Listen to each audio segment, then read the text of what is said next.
भू mafia party बन गई है, कोई लहर नहीं है।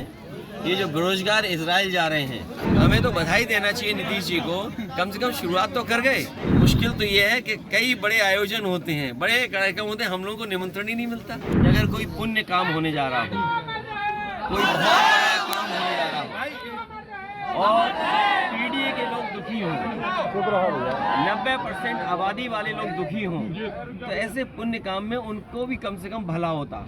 और अगर ज़मीन घोटाला हुआ है, वो भी अगर गोंडा है, बलरामपुर है या अयोध्या जैसी जगह पर 3271 बीघा जमीन, सोचिए आप कल्पना करिए कि किस नाम पर, किस सरकार में इस तरह का घोटाला हो रहा है। अखिलेश जी 2024 लोकसभा चुनाव में आप क्या संभावना देख रहे हैं? बीजेपी के लोग सबसे बड़े भूमाफिया हैं, याद रखना आप।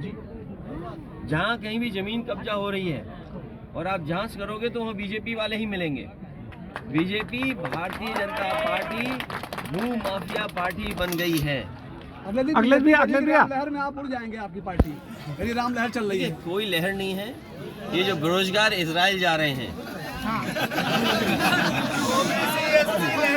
ये जो बेरोजगार इजराइल जा रहे हैं और जो बेरोजगार इजराइल जा रहे हैं और जो अग्निवीर के लोग कपड़े उतार के आंदोलन कर रहे हैं, इनसे कैसे बीजेपी बच पाएगी?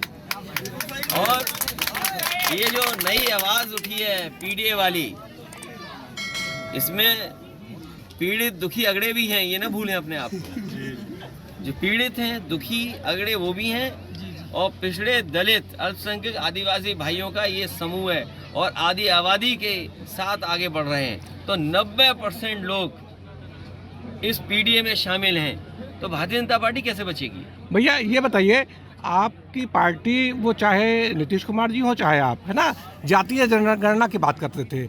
अब नीतीश जी जो है एनडीए में शामिल हो गए हैं, आपकी जातीय जनगणना का क्या होगा? नहीं, उनके जाने से मुद्दा थोड़ी खत्म हो जाता है। हमें तो बधाई देना चाहिए नीतीश जी को, कम से कम शुरुआत तो कर गए। ये बात अलग है कि वो कामयाब नहीं हुए, बीजेपी के लोगों ने कुछ जादू चला दिया, क्या किया उस बारे में मैं नहीं जाना चाहता हूँ। लेकिन जो बात उठी है, जाति जनगणना, आबादी के हिसाब से हक और सम्मान, बाबा साहब भीमराव अम्बेडकर जी यही तो चाहते थे। हमारा संविधान यही तो रास्ता दिखाता है। हमारा संविधान ये कहता है कि हर जो पिछड़े दलित हैं उनको विशेष अवसर मिलने चाहिए, जो अल्पसंख्यक हैं उन्हें विशेष अवसर मिलने चाहिए। तो आखिर क्यों नहीं मिले? तो उस दिशा में जो काम किया है, अगर वो काम पूरा नहीं कर पाए हैं तो समाजवादी लोग उस काम को पूरा करेंगे। आप भारत जोड़ो यात्रा में शामिल होंगे?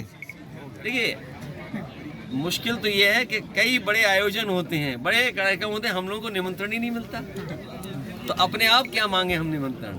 राम मंदिर में तो निमंत्रण मिला था आपको। अपने आप मांगने से मिला। जब आवाज उठाई हम लोगों ने कि बताओ हमारा घर गंगा जल से धोया, तब सुनने में आया कि उन्होंने कहा निमंत्रण दे दो, ठीक है।